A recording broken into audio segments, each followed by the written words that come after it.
¿Cómo están? Muy buenas tardes, bienvenidas, bienvenidos a Política en Vivo en Radio Universidad de Chile para este viernes 14 de julio.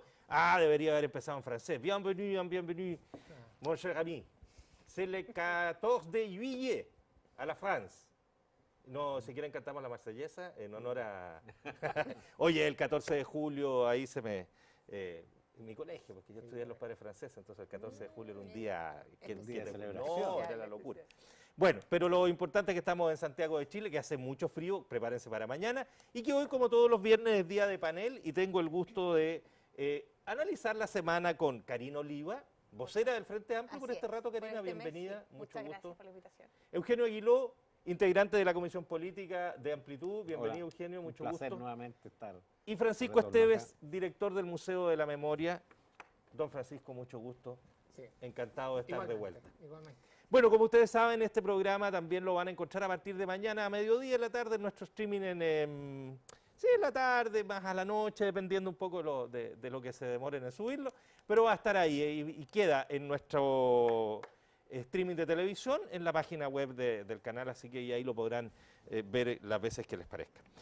Estimados amigos, yo les quería proponer, y querida amiga, les quería proponer un pequeño cambio en la lógica con que vamos funcionando, que habitualmente uno pone los temas y como que son los temas de la semana, y de pronto podríamos darle una mirada un poquito distinta, y yo les sugiero lo siguiente: ¿qué les parece si cada uno de ustedes propone el tema que más les interesa discutir? Porque sí, porque es el que más les interesa a ustedes, y lo conversamos, y después podemos complementar con algunas cositas. Si están de acuerdo, lo podemos hacer así, y como me toca empezar, no, yo le quiero plantear una pregunta política a Eugenio, a propósito de Amplitud. No, es obvia. obvia. La decisión que toma Amplitud de apoyar formalmente la candidatura de Sebastián Piñera ahora, a mi juicio, y este es un juicio más que una pregunta lo que estoy haciendo ahora, a mi juicio, rompiendo un poco la lógica que se había planteado desde el comienzo de decir nosotros somos equidistantes o no formamos parte de ninguno de los dos bloques. Sí, Don no. Eugenio. Sí, no, te explico. Si bien es cierto, no formamos parte ni de Chile Vamos, ni de la nueva mayoría, ni del Frente Amplio, no hablemos de dos bloques, empecemos a acostumbrarnos con el binominal, hay varios bloques. Me parece ¿ya? muy bien. ¿Cierto?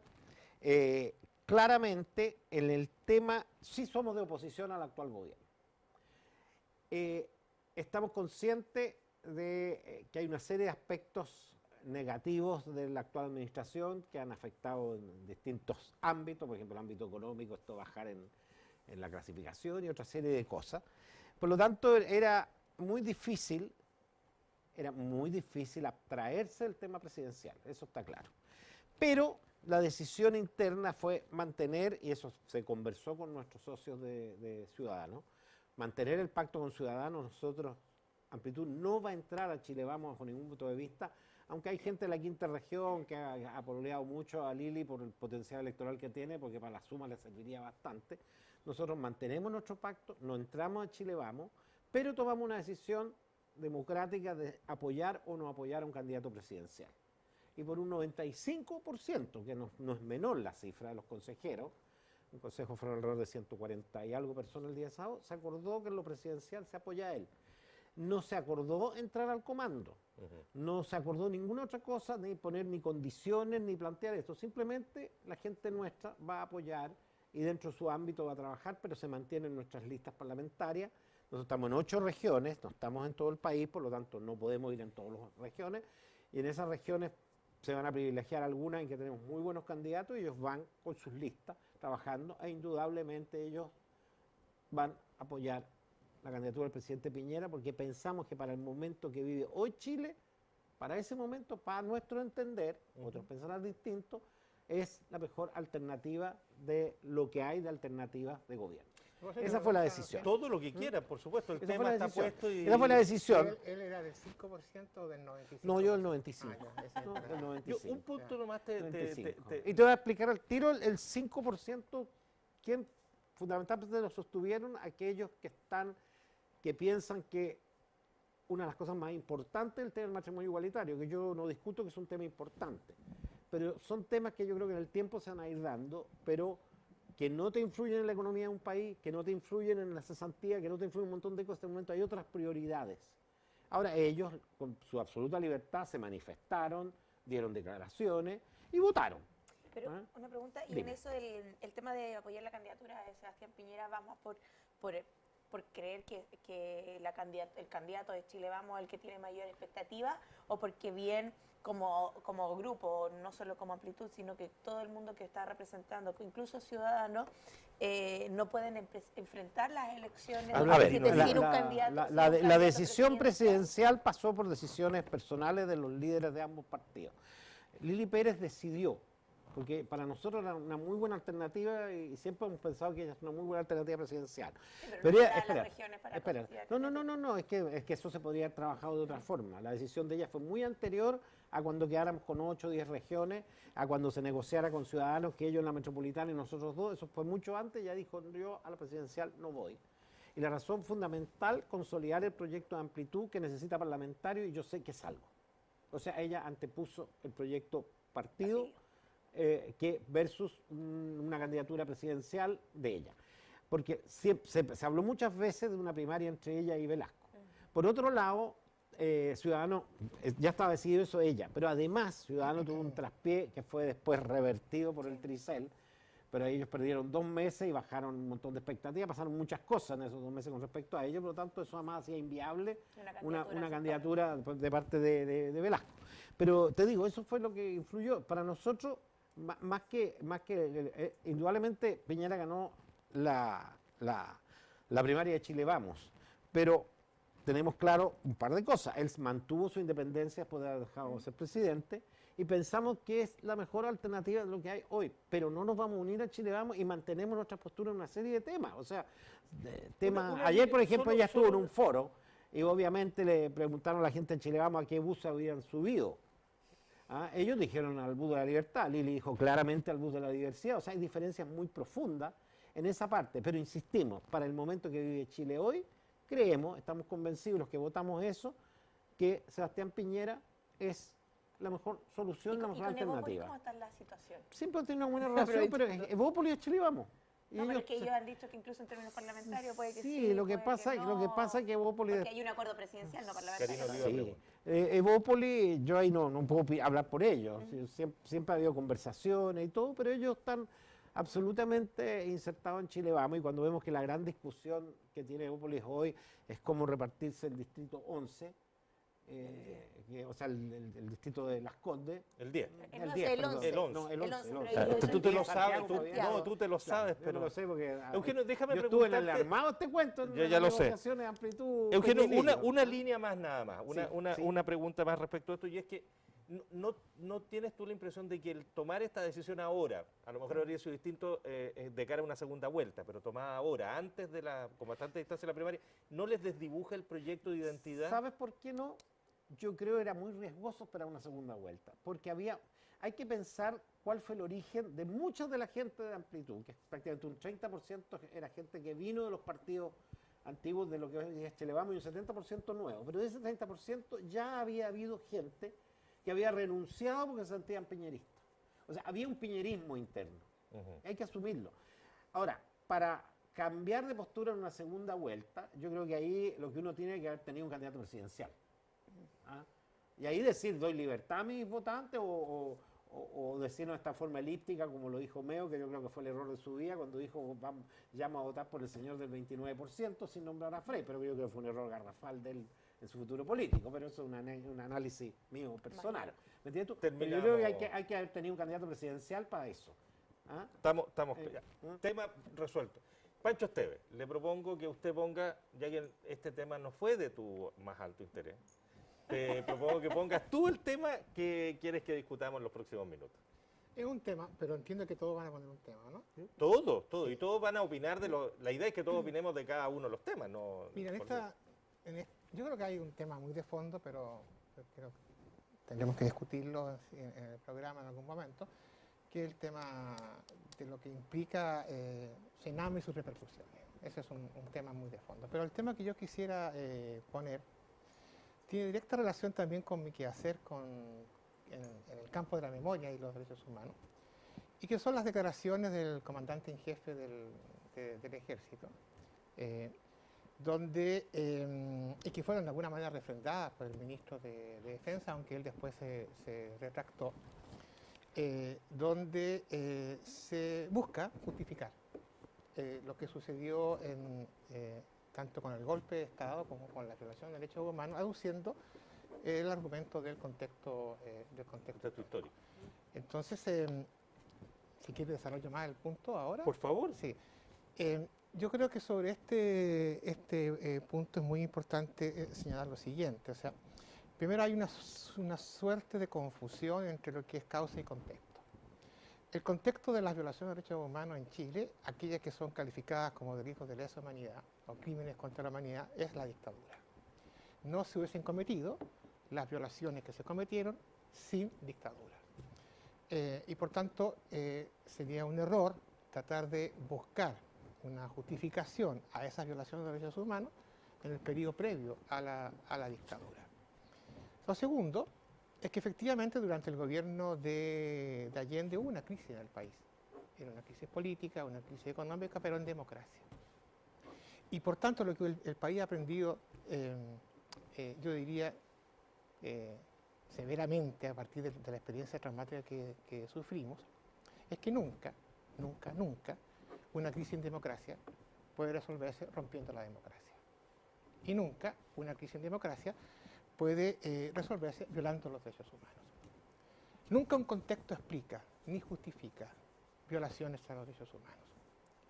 Y lo que uno tiene que pensar ahora, y esa es la conclusión, yo diría, una de las conclusiones más significativas de lo que quiero decir, es que el país tiene, más allá de las diferencias y de las posiciones y de las candidaturas, tiene, por decirlo de la siguiente manera, un compromiso de honor, un compromiso ético, un compromiso político para que nunca más en Chile puedan ocurrir este tipo de situaciones. Y ese nunca más es un nunca más que tiene que ser muy transversal. Y por eso creo que es un error, además un error político, de haber avalado esas declaraciones del comandante en jefe del ejército. No corresponde en absoluto que un comandante en jefe del ejército haga ese tipo de aseveraciones. Y por supuesto que uno sí puede interrogarse sobre el momento previo, sobre las causas, porque es parte de la historia, yo soy historiador. Pero lo que no puede es justificar violación de derechos humanos, aduciendo el argumento del contexto histórico. Eugenio, Karina. Sí. No, dale. Eugenio. Mira, Escúchalo. Eugenio yo de Aguiló. lo que no seguía Concho toda la declaración de Oviedo, pero sí me hizo ruido algo que yo he pensado muchas veces con respecto a las violaciones de derechos humanos en la dictadura, que entre paréntesis, también si el gobierno de Allende hubiera sido distinto, tal vez podemos decir que fue la mejor o la peor solución, no vamos a entrar en eso, pero con otro gobierno a lo mejor no se habría producido dictadura, si sigamos haciendo este encadenamiento que hace mi amigo Esteban. Voy a objetar eso Pero, después. sí, está bien. Pero hay un tema que sí me llamó la atención y que yo, en parte, que yo no lo tomo como justificación de violación de derechos humanos, sino que como justificación de personas involucradas en este tipo de juicios que no tenían en ese momento ningún poder de mando ni de decisión a oponerse a dichas decisiones, a dichas órdenes. Hablemos de un subteniente de 21 años o de un conscripto que lo mandaron a hacer alguna de estas brutalidades. Yo creo que era muy difícil en el contexto que se vivía, porque tú como historiador que has estudiado los contextos, no se trata de que el contexto justifique, pero son una realidad, pudiera oponerse a lo mejor a alguna orden de este tipo. No es que yo esté avalando la orden y diciendo que estuvo bueno que se hubiera hecho, no se malinterprete. Y yo vi que la intención final del comandante en jefe fue un poco plantear de que hay diferentes niveles de responsabilidad. Porque él no eludió la responsabilidad del mando de la época con este tipo de cosas, o de jefes que están detenidos, que han muerto detenidos, etc. Pero sí se refirió a esto, y hay casos de gente que tenían grados muy bajos, en que no tenían poder de decisión, y que están enjuiciados, etcétera, etcétera. Yo creo que ahí hay que darle una vuelta al contexto general, y esa parte la puedo compartir. No es que yo quiera justificar lo que hicieron, pero sí entender en el marco en que se desarrolla este tipo de cosas. Mira, yo Karina creo que en Oliva. esto se da una complejidad que incluso de verlo incluso, dan ciertas luces incluso cómo se complejizan casos como el de Navila, en donde los contextos y las formas o los elementos jurídicos, los marcos jurídicos, se preocupa más de incluso de los victimarios que de las propias víctimas. Y ahí yo creo que hay un déficit jurídico legislativo en nuestro país para enfrentar los problemas judiciales que hay de esta envergadura. Cuando lo que no se puede, y ahí yo concuerdo con Francisco, que ningún contexto justifica las violaciones de derechos humanos o las violaciones sistemáticas a los derechos humanos, independientes del mando, porque está bien, yo concuerdo, hay responsabilidades que es muy distinto de un conscripto que está sometido a la misma situación de violación de derechos humanos, que puede estarlo, más allá que después pueda sufrir incluso un síndrome, un poco el síndrome de Estocolmo, y caer y volverse victimario, y pasó mucho incluso con lo más conocido que es como la CNI, que los mandos más bajos de la CNI eran incluso mucho más crueles que los mandos Exacto. más altos. Pero El poder al mismo, total. claro, pero eso es la corrupción, o por decirlo así, la corrupción que genera o el cambio de humanidad y entender la humanidad de cuando se genera una dictadura.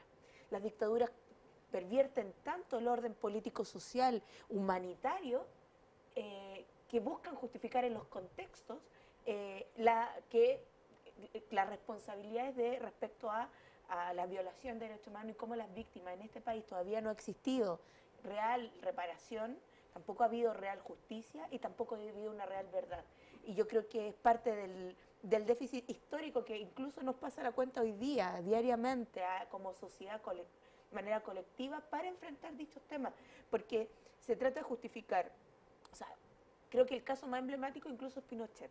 Pinochet es judicializado o procesado por casos históricos económicos, no por los casos de lesa humanidad en nuestro país. Y ahí hay una deuda política, una deuda histórica, una deuda social, no solo con las víctimas de las violaciones sistemáticas a los derechos humanos, sino con un país entero que vivió la dictadura, un país entero que vivió 18 años, incluso más, con el terror a ejercer su derecho democrático, incluso ya durante los primeros años de la democracia, el primer ciclo, la primera década de la democracia, porque cualquier avistamiento de hacer que nuestra democracia creciera era peligro público que los militares salieran a la calle. Entonces ahí hay un elemento que no me parece que es menor, cuando instituciones que se supone que son democráticas, instituciones que se supone que están conducidas por agentes democráticos, que son sus ministros, incluso se supone que así lo debían ser los comandantes en jefe, hoy día quieran acomodar a los contextos situaciones que no se justifican. O sea, la violación de derechos humanos no tiene justificación ni aquí, como lo dijo el otro día un subsecretario, si no me equivoco, del caso de Navila, y en la quebra del Ají. Antes de que te retruque, y ustedes también, por supuesto, les quiero extender un poquitito el tema a lo que está también detrás, aparentemente, de esto, que tiene que ver con el cierre prometido de Punta Peuco. Y por otro lado, el tema tan recurrente de si se permite o no el hecho de que personas con enfermedades graves o terminales puedan cambiar la prisión por sus casas, que también ha estado mucho en el tema, como para que decir, lo pueden incorporar como una reflexión más final. Francisco Esteves. Mira, yo creo que las responsabilidades no pueden evitarse cuando se actúa violando derechos humanos, y las responsabilidades pueden ser mayores en quienes han tenido una posición de mando, pero no excluye a quienes han tenido una posición subordinada a esas posiciones de mando. Por algo existe la conciencia. Y aquí hay un caso yo en particular que creo que tiene relación también. El año 73 era teniente, por lo tanto no tenía una posición de mando determinante. En La Serena, el comandante Cheire. Y él firmó varios consejos de guerra. La defensa ha intentado decir que no es así, pero los documentos están.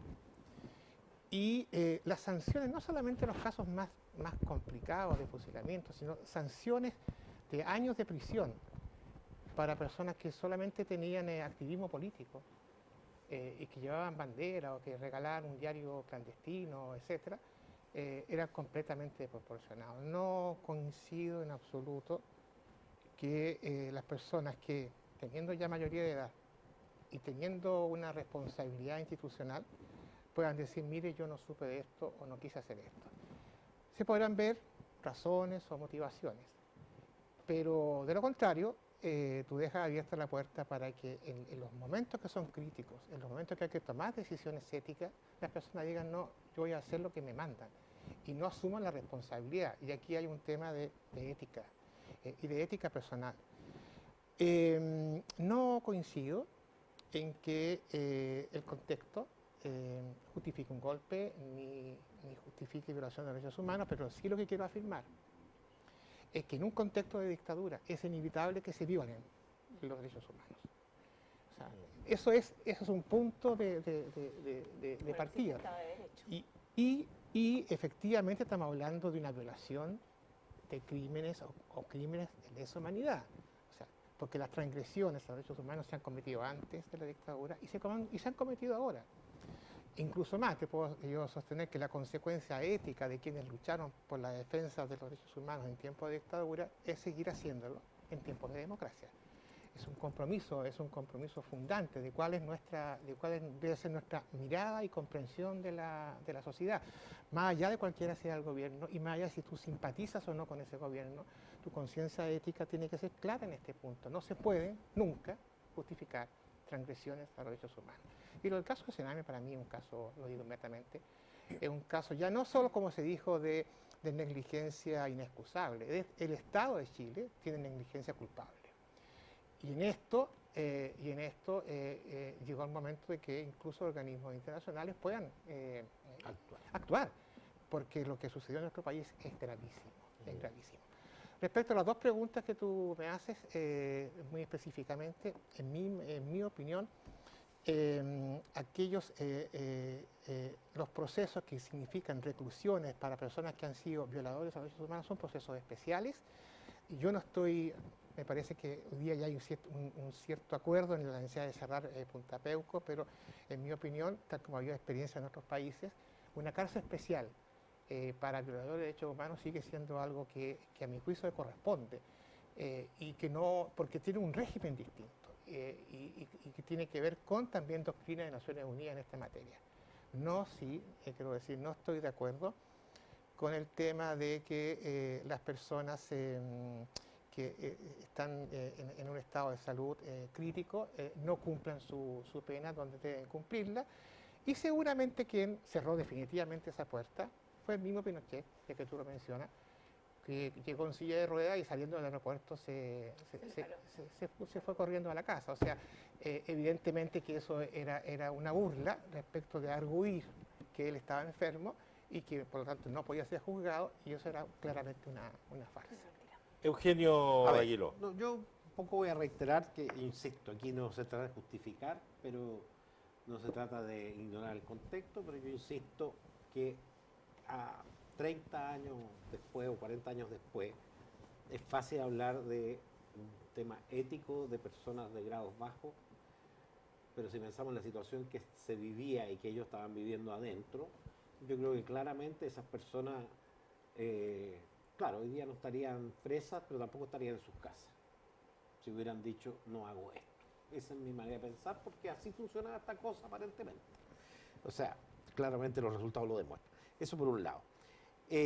Yo creo, con el tema de Punta Peuco, yo comparto que esas cárceles existen y no es el único lugar, y en muchos países que hay este tipo de situaciones tiene más lógica y un mejor manejo y mantenerlo.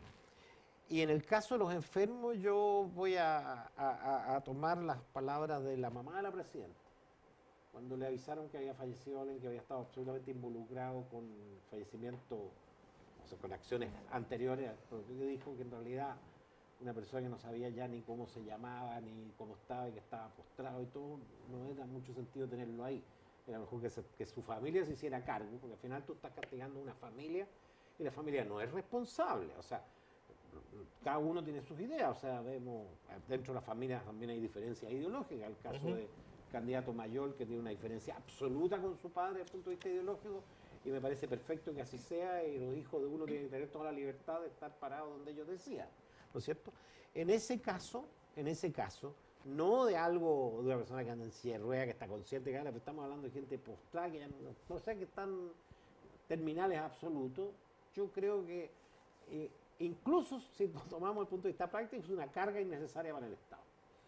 Karina, ¿algo más que agregar en este punto? Sí, yo creo que Breve, hay un, sí, porque hay un tenemos que punto cerrar central que me esta- parece importante que me gustaría más que el ministro de Defensa Karina Oliva. pudiese estar más preocupado de cómo resolvemos los casos que todavía están pendientes y que tienen que ver incluso con mandos responsables, más que hablar de, porque siempre se trata de hablar y de perder la definición o no hacerse cargo de casos que están como el de Cheire, que está y que no es de alguien que tenga mando medio ni mando, sino de cómo No, cómo pero en esa este época país. no era mando No, alto. pero después él tenía un cargo político incluso, era parte de un espacio democrático del país que era el Consejo Consultivo del CERVEL. Entonces ahí me parece que que a mí me gustaría que el Ministerio de Defensa, el ministro de Defensa se pusiera en disposición de cómo empezamos a hacer de verdad en este país verdad y justicia.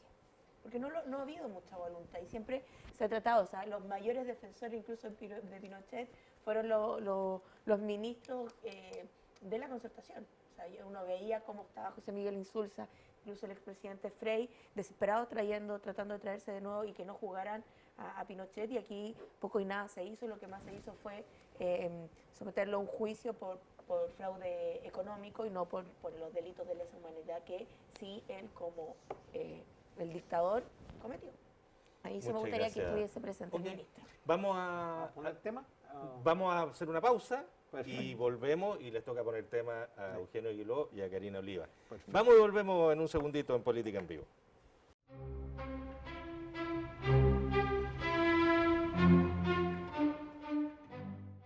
No, tiene, Estamos de tiene- vuelta en Política en Vivo, conversando con Karina Oliva, vocera del Frente Amplio, Eugenio Aguiló, miembro de la Comisión Política de Amplitud, y Francisco Esteves, director del Museo de la Memoria y los Derechos Humanos. Sigamos poniendo temas, ya hemos discutido un Sí, par de temas muy yo voy a interesantes. poner Eugenio, un tema que Aguiló engloba le toca. muchos temas. A ver. Y no un tema original mío. Mira qué curioso. muy bien, pues. Este análisis lo escuché a alguien de tu sector, y me llamó muchísimo la atención. Tu sector es Frente Este Amplio. sector. Mi sector es Frente Exactamente a Boric anoche. Ah, Gabriel. Así que para que no vayan así que me estoy robando una idea de otro. Y él tocó un tema que no es menor, que es la excesiva odiosidad. Yo si miro los dos buses en sí mismos, yo creo que ninguno puede decir este bus incita al odio o el otro bus incita al odio. Los que incitaron al odio fueron los voceros de estos buses, partiendo por la dama del bus de la Libertad, que dijo una cantidad de cosas que uno aterrorizaba, y le contestó el señor del móvil, pero también con una cantidad de cosas. Ya. Pero vemos eso. La reacción que tú tocaste recién del tema de Nabila Rifo, que han salido algunos penalistas y todo, y el contexto y todo, pero también ha habido reacciones de gente que dice, mire, no estoy de acuerdo, pero en las redes sociales unas reacciones de una agresividad, de insulto, una cuestión que no se pierde todo el tema del Sename también, que yo comparto plenamente con lo que tú planteas, cómo abordarlo y todo eso, pero también hay gente que ha salido ya con una forma que no, A tomarse que- la claro, y pastilla. que no construye nada.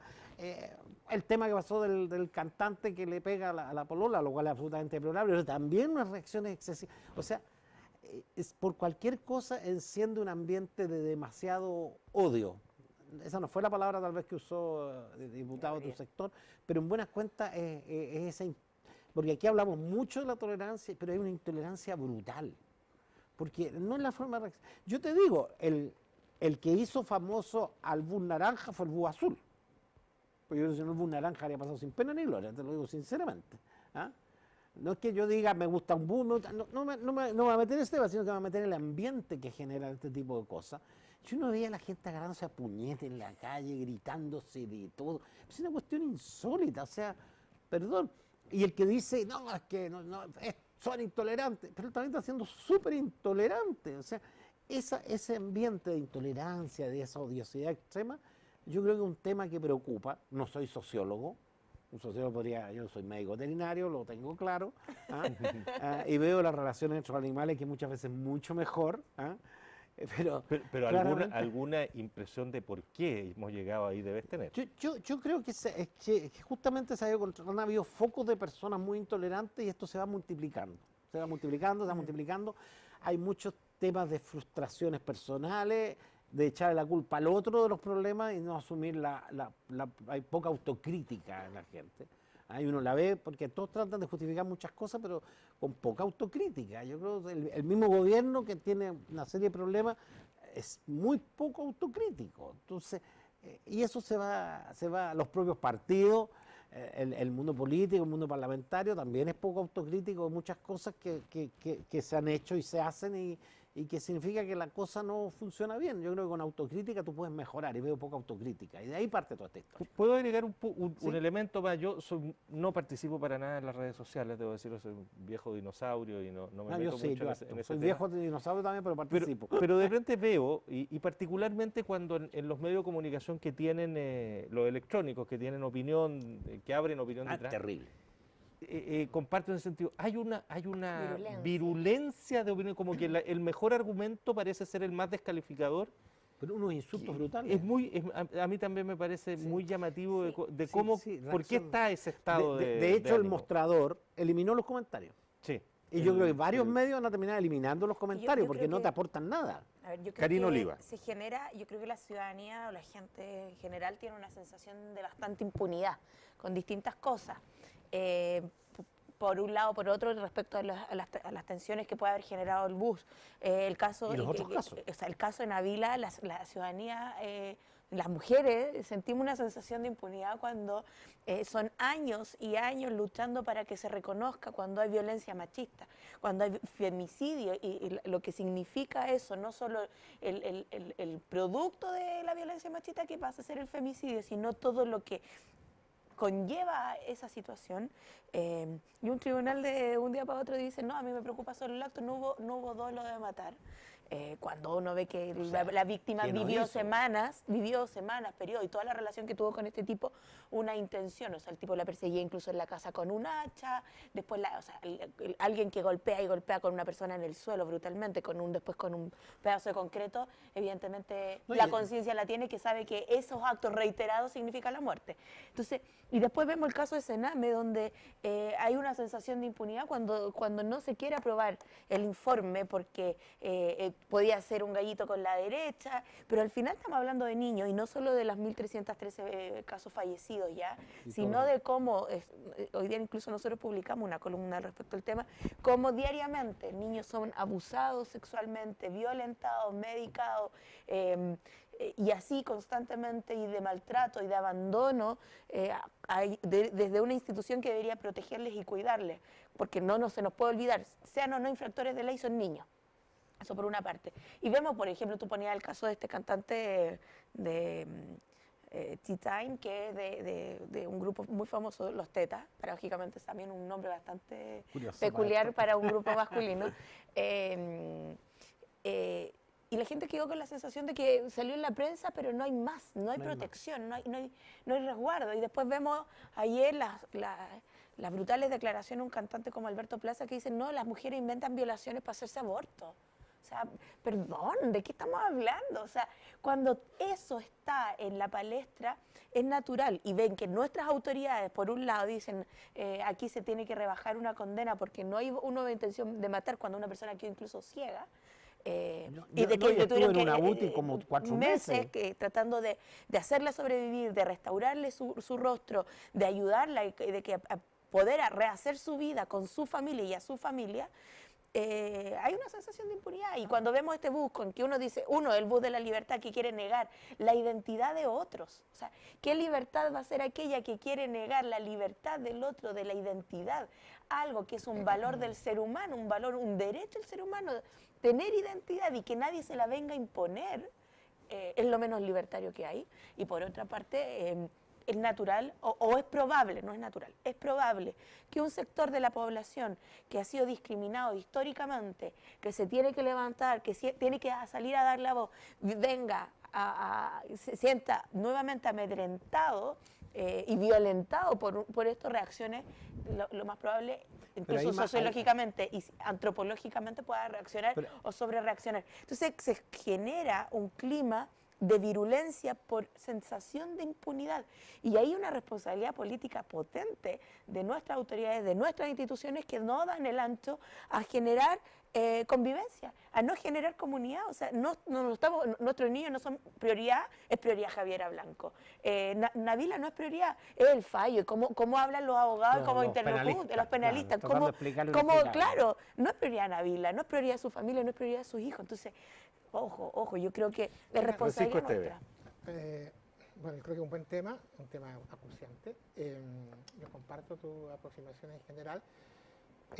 Sí, yo quisiera más bien advertir una situación que yo creo que es más compleja de la que tenemos que hacernos cargo, y que es la cultura de la violencia en la sociedad, que va más allá del tema de la impunidad. Es un tema de una sociedad que ha ido perdiendo la capacidad de construir códigos de construcción de acuerdos y de diálogos y de fraternidades y de solidaridades. Chile es un país bastante discriminador, pero todos los estudios en los que me ha tocado participar muestran que es más intolerante que discriminador. Es un país donde los niveles de violencia en distintos ámbitos, respecto de las mujeres y el femicidio, pero no respecto claramente de los niños, pero en lo que es la convivencia, en distintos ámbitos está subiendo y está subiendo. Hay que hacerse cargo de eso. Es un tema de crisis ética.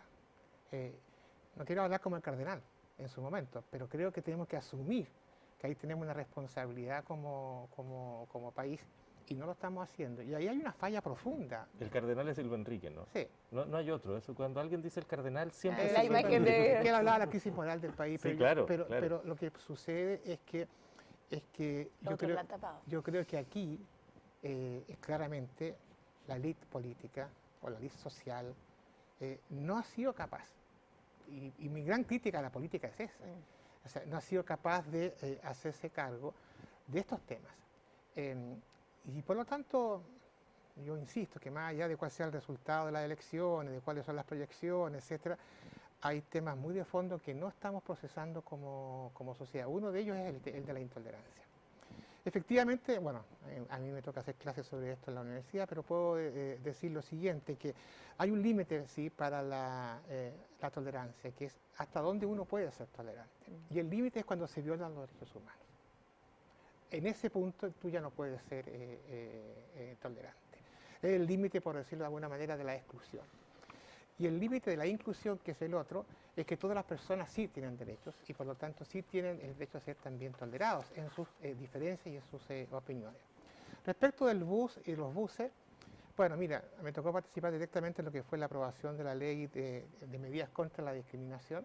Ahí también estuvo Billy, sí. Amplitud ha estado siempre. Y claramente en esa ley se castigan las conductas discriminatorias. En el caso del bus es un tema donde hay una discusión que es más legal, más política, es si cabe o no en el tema de la promoción del odio, que es otro tipo Que es muy grave. que es distinto, Sí, ¿no es pero cierto? claro. Pero que corresponde a otra figura legal y no hay todavía una ley. Y al está de por respecto. medio la libertad de expresión también. Exactamente. Sí, pero, Sí. pero si uno miraba solo el bus y sus Eugenio frases, Aguilar. no eran tan... O sea, para mí... El que circuló en Chile era menos Menos, el de agresivo España que el de era- España. el de España era Pero- sí, pero lo los grave medios fueron las mostraban el de declaraciones España. de los que lo defendían o los que Sí. vocereaban por el bus, esas las encontré terribles, o sea, discriminatoria, ofensiva, aparte con una cuota de ignorancia en muchos aspectos, ¿me entiendes tú? Sí, claro. Pero el bus en sí, si nadie hubiera hablado, hubiera pasado callado, nadie podía decir, no, es que me incita al odio, porque otro podría decir que el desfile quizás en el mes de junio, que uno lo ha visto en muchas ciudades del mundo, incluida Chile, El del orgullo yo puedo gay. decir, también me está ofendiendo por esto, o sea, eso da para cualquier cosa. Pero aquí las reacciones, pero además la forma cómo se encontraron estos grupos y cómo actuaron, yo lo encontré espantoso, o sea, no se escuchaban. Pero fíjate No que se yo, escuchaban para nada. en lo que dice Francisco Esteves, creo que hay un punto súper relevante y que tiene que ver con la manera como la sociedad no mira muchas veces temas que están que son básicos de la futura convivencia, y los niveles de violencia en Chile son, como tú bien lo decías, Francisco, muy altos. A la Mira los mujer, a automovilistas que se bajan con un bate a pelear con Hay- otro a hay- pitonada, Las hay- o sea, famosas detenciones la ciudad, ciudadanas, que es una que cosa, llaman, primer lugar, incitada y horrorosa. en primer lugar, la ley horrorosa. lo que habla es de detención por flagrancia. ¿ya? Sí. Es un abuso del término hablar de detención ciudadana, porque la ciudadana tiene, la gente... No tiene derecho a detener a otra Exactamente. Si no es la persona. pega de uno. O sea, tú No, puedes si no decir, es la pega. la ley No, puede- retener, Retener, exactamente. es y distinto. entregar a carabineros. Exactamente. Eso Pero es si lo que hablas puede de hacer. ciudadanía, está hablando de derechos. Exacto. Y por lo tanto, la expresión que usan los medios de comunicación es una expresión incorrecta.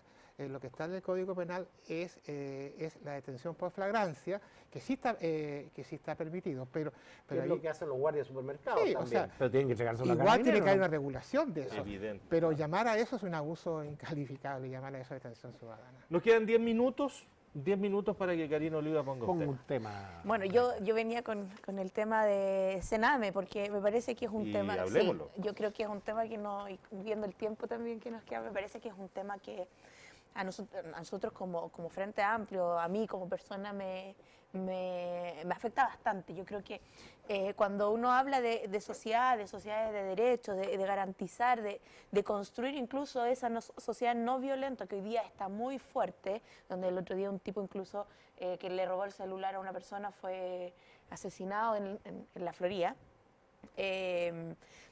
Pero cuando no nos hacemos cargo de los niños y niñas, y cuando los vemos solo en relación a los derechos de los niños y niñas, dependiendo de sus padres, que es un poco lo que a mí me llamaba mucho la atención de este bus, cuando hay niños y niñas que sus padres están completamente ausentes, que no existen incluso, y que hay otros que han sufrido el abandono, y que muchos de ellos hoy día están en una institución como el Sename, que lamentablemente no tiene sentido esta institución, porque generalmente se está con niños vulnerados.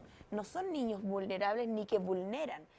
Un niño o una niña que está ahí en situación porque sus padres no pueden cuidar de ellos, porque están presos, porque incluso son infractores de ley, es porque recurrente, o sea, no hay caso de niño o niña del Sename que esté ahí en cualquiera de los ámbitos que no haya sido vulnerado alguna vez en sus derechos.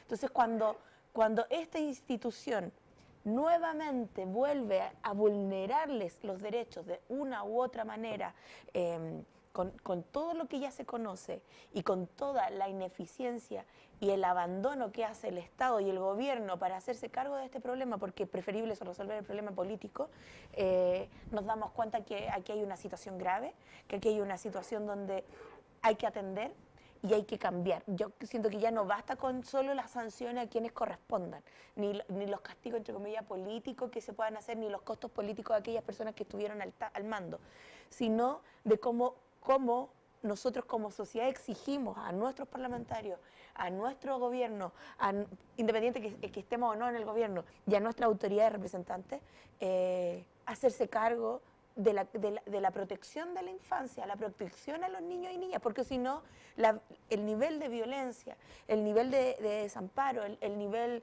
de impunidad que la sociedad va teniendo es cada día mayor. O sea, no puede ser que, digamos, nos preocupan los niños, pero el candidato Sebastián Piñera es de los que quiere aumentar bajar los años de la responsabilidad penal. O sea, queremos vulnerar aún más a los niños. O sea, ojo, cuando un niño es infractor de ley es porque ha sido vulnerado reiteradas veces, porque no ha tenido los cuidados que le corresponden a una infancia, porque el Estado le abandona, porque sus padres le abandonan, y no nos hemos hecho cargo de eso. Y ahí yo creo que hay que poner un acento en la protección de la infancia, en el cuidado, en la protección, en la educación y en el fomento de una política pública que lo que lleve es lograr que los niños y niñas vivan infancia, no que se les someta a regímenes penales, porque no es la solución, no es que se les someta a una institución que les vulnera todos los días, porque está hoy día concesionado el Sename, y es más,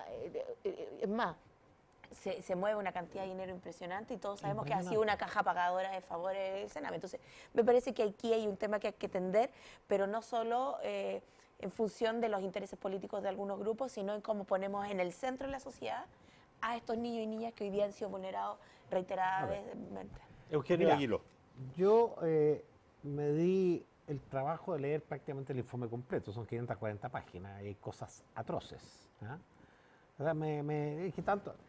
Ahora, fue deplorable que lo rechazaran, pero a la larga creo que el rechazo está brindando la oportunidad de lo que tú planteas. ¿Ah? Porque a lo mejor si hubiera aprobado, habría sido noticia un par de días. Se rechazó y la noticia está fuerte ahí. O sea, fue muy malo que lo aprobó. Ahora, cuando uno lee toda la discusión interna y ve que estaba la señora Blanco al final, que la habían borrado en algún momento, fue una gran discusión, la habían borrado a todos, porque no, para que aquí y allá, al final dejan solo la señora Blanco, pero la DC se la ingenia para que no esté la señora Labraña, que la llevan de candidata donde mismo vas tú, así que te puedes hacer un picnic ahí en los foros, ¿ah? Hasta te puedo dar antecedentes si quieres. Claramente es impresentable. Y también al señor Gómez, porque aquí se ha dicho, pero ¿por qué no nombrar a los anteriores? Porque el informe era muy claro, era analizar qué había pasado del 2014 en adelante, porque el informe anterior era hasta el 2014. ¿Ah? Por lo tanto, el señor Gómez también fue el señor Gómez fue el que recibió el informe del 2014 y no fue nunca mencionado para nada el actual ministro de Defensa. Entonces uno ya, esa es la parte de lo formal. Ahora, yendo al fondo del problema, yo comparto aquí, tú mencionabas el tema de la propuesta de Piñera, del Sebastián Piñera con el tema de responsabilidad penal, pero él también hizo una propuesta bastante concreta y un proyecto de ley en el gobierno pasado de separar en dos cenames y separar muy bien lo que originaba estos niños, y ese proyecto se fue como muchos otros a la basura. Yo creo que era a lo mejor no era la solución, pero yo creo que era un avance separar las causalidades por las cuales los niños que habían estado en posibles delitos versus los que eran por el tema de los problemas en sus hogares. Entonces, claramente, el tema, lo importante es que el tema está puesto en el tapete y ojalá que dure mucho. A ver si se logra. Yo creo que este acuerdo nacional que ha planteado Sebastián Piñera es una buena idea, otras ideas planteado el gobierno, ojalá se juntaran todas las ideas y más que criticar uno lo que está proponiendo el otro, realmente se hiciera algo en conjunto, porque el tema es gravísimo y como muy bien se ha dicho, o sea, aquí el Estado vulneró derechos humanos. Francisco Esteves. O sea, mira, yo primero pienso que fue un error no haber aprobado el informe. Sí, debía haberse aprobado. Segundo, claro, el informe quizás tiene fallas, insuficiente, pero le corresponde a la Cámara de Diputados haber aprobado ese informe. Segundo, ya que mencionaste anteriormente a Boris, él hizo una presentación donde mostró por periodos de gobierno, hizo una asociación respecto de cantidad de niños fallecidos, porque el análisis se hace desde 2005, 2006 hasta la fecha. Claramente es un tema transversal, o sea, uno no puede decir que sea solamente el gobierno actual, también el gobierno anterior. Por lo tanto, sí, yo creo que es una responsabilidad del Estado. O sea, y esa responsabilidad del Estado es una responsabilidad ineludible. Lo tercero es que efectivamente el Sename ha hecho las cosas mal, no está a la altura de lo que un Estado protector de derechos pide o requiere, y aquí hay una responsabilidad del Estado principal. Pero también hay que decir que a veces uno no asume las responsabilidades sociales. Y en el tema de los niños y de las niñas hay también una responsabilidad en el conjunto de la sociedad.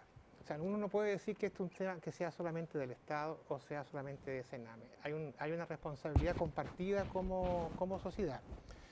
Hace un tiempo atrás, nosotros aplicamos una encuesta en la Fundación IDEA, donde se le preguntaba a las personas si estaban de acuerdo o no con la siguiente afirmación. ¿Usted cree que lo primero que tienen que aprender los niños es a obedecer a sus mayores? La gran mayoría dice que sí. Cuando la respuesta es que lo primero que tienen que aprender los niños es a conocer cuáles son sus derechos. Porque si tú no conoces los derechos como niño, quedas indefenso, quedas expuesto frente al abuso. Pero eso también es la cara, o la otra cara, de situaciones de violencia, de abandono, como se decía acá, de maltrato.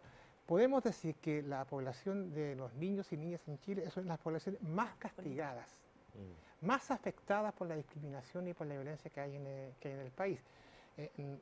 Y hay otros sectores que lo han pasado pésimo, ya estábamos hablando del tema de las mujeres, pero los niños son una de las poblaciones más castigadas. Y no es solo el Estado refleja nuestra incapacidad como sociedad de hacernos cargo de este tema de fondo, pero sí el Estado tiene un deber, tiene una responsabilidad, porque para eso está de cuidar a los niños y sobre todo los niños que están en una situación de abandono o de vulnerabilidad. Por eso creo que tenemos como país, yo en esto pienso una deuda muy grande. Fíjate que ahí es muy relevante porque en el informe de la UNICEF, que recuerdo del 2013, decía que independiente de los sectores socioeconómicos, la violencia hacia los infantes, entre los niños y niñas, en el hogar se daba alrededor del 78%. Es una y, cosa y la variación entre niveles socioeconómicos no variaba más de un punto, o sea, era o sea, absolutamente transversal. absolutamente transversal socioeconómicamente. socioeconómicamente de cómo se abusa a los niños o se maltratan. El maltrato infantil es muy fuerte. Querida Karina Oliva, un Muchas millón de gracias. Eugenio Aguiló, un millón de gracias. Gracias a Francisco ti. Esteves, muchas gracias como siempre. Un gusto compartir con ustedes y un gusto con ustedes también en sus casas. Déjeme recordarle, este está en nuestro streaming de televisión, lo van a poder ver desde mañana alrededor en la tardecita, digamos. Y también la gentileza de siempre de R2 TV de Antofagasta, cable, que reproduce los programas de nuestra radio en su señal. Muchas gracias por la compañía. Abríguese mañana, especialmente la máxima, dicen que va a llegar al 6 grados, la máxima. La mínima, como decía la temperatura perfecta, 0 grados, ni frío ni calor. La mínima 0, la máxima 6 y para el domingo 3 grados bajo cero. Así que yo creo que nosotros tres deberíamos quedarnos en cama. Tú, que eres una niña, puedes salir a jugar a la calle. Muchas gracias por su compañía. Que tengan buen fin de semana, bien abrigado. Nos reencontramos el lunes.